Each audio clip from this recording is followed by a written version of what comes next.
At St. Bridget's High School, everyone feared Anita Okafor. Her uniform was always perfectly ironed, her socks spotless, and her badge polished until it gleamed like authority itself. She never laughed, never gossiped, and never tolerated nonsense. Her word was law, and even the teachers trusted her to maintain order when they weren't around. To her classmates, she was a walking school rulebook, unshakable, untouchable, and, perhaps, unfeeling. But when the school bell rang and the compound emptied, Anita's life changed. Her neat uniform was replaced by a faded t-shirt, and she hurried to a small roadside restaurant under the orange glow of streetlights. There, she washed plates until midnight, earning a few naira to pay her school fees. Every drop of soapy water that splashed on her hands was a reminder that her dreams were expensive, but her father's shop had collapsed years ago, and her mother was too sick to walk. Anita had no choice. What nobody knew was that the girl who enforced discipline by day was fighting to survive by night. If Anita was the iron hand of the school, then Tobi Adebayo was its heartbeat. Loud, funny, and forever in trouble, Tobi could make the strictest teacher smile, except Anita. He saw her as a challenge, a riddle of ice he wanted to solve. Why does she frown like her face owes her money? He would joke to his friends, earning laughter and detention slips in equal measure. Tobi didn't know it yet, but he was about to see a side of Anita no one in St. Bridget's could imagine. Fate had a way of crossing paths at the strangest times. That evening, while buying suya near the junction, Tobi saw a familiar face in a greasy apron behind the counter of a small eatery. He blinked, rubbed his eyes, and gasped, because there, washing plates under flickering light, was the almighty prefect Anita Okafor. Tobi stood frozen for a full minute, unsure if he was dreaming. Anita, the girl who punished him for chewing gum, was scrubbing plates with bare hands. He hid behind a packed okada, watching her move quickly between dishes, sweat glistening under her tired eyes. She looked different, human, fragile. For once, she wasn't barking orders, she was simply trying to make it through the night.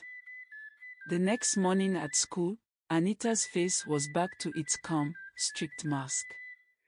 Tobi stared at her all through assembly, replaying what he'd seen. He wanted to tell someone, but something inside stopped him. Maybe pity, maybe respect. Or maybe curiosity. He'd never thought about what lay behind her perfection. For the first time, he wondered, what does it cost to be her? During break time, Tobi cornered Anita behind the assembly hall. "Prefect, I know your secret," he whispered. Anita froze, her heart racing. "What secret?" she demanded, forcing a frown. "You work nights," Tobi said softly. "Relax.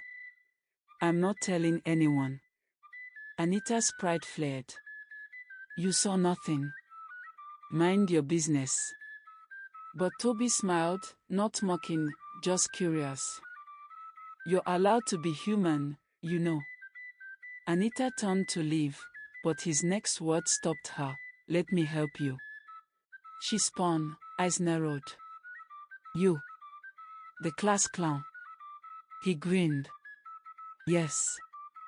In exchange, you teach me how to stop failing math." Against her better judgment, Anita agreed, half out of fear, half out of exhaustion. Neither of them knew it yet, but that small deal would change everything.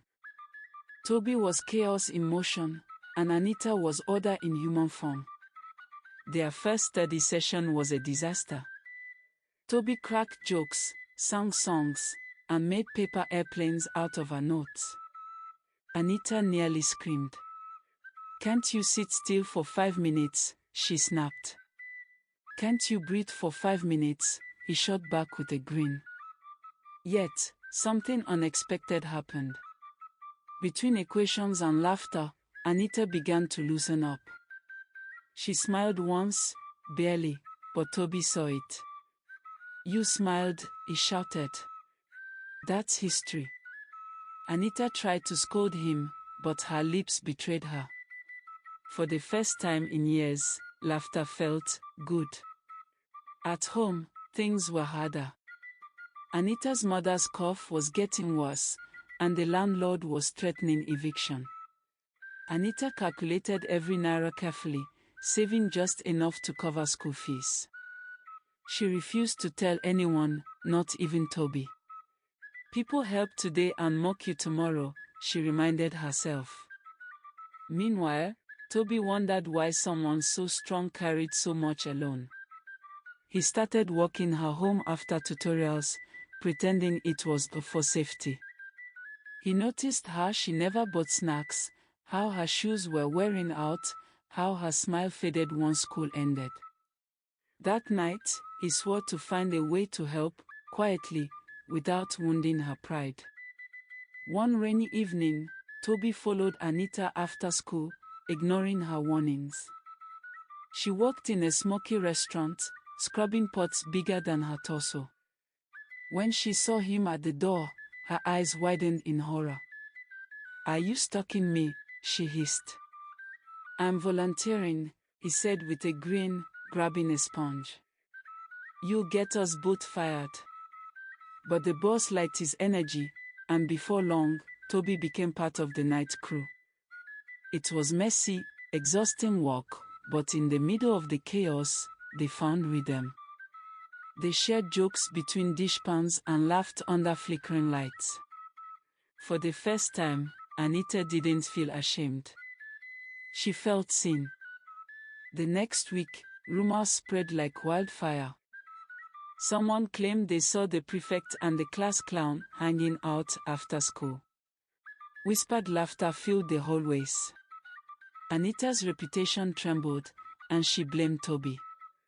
"You've ruined everything," she cried. "Do you know what people are saying?" Tobi frowned. "Let them talk. You've spent too long trying to be perfect." Anita's eyes burned. "You don't understand. Perfection is survival." For once, Tobi had no jokes. He saw the cracks beneath her armor, and it broke something in him. Days passed in silence. Anita avoided Tobi, and he missed her more than he expected. During a school cleanup, he found her scrubbing a classroom floor alone. He knelt beside her and started cleaning too. "Why are you here?" she muttered. "Because you shouldn't have to do everything alone," he said simply. Something softened in her chest. They walked quietly, side by side, until their hands brushed accidentally. The world slowed. For the first time, Anita didn't pull away. That night, Anita stood outside her house, staring at the stars. Her life was still hard, but somehow, lighter. The next day, she entered class and found a folded paper on her desk. It read, "Dear Prefect, you look prettier when you smile." Signed, the clown. She rolled her eyes, but smiled anyway. Across the room, Tobi watched her grin and felt something stir inside him. For the first time, laughter wasn't just a joke, it was love in disguise.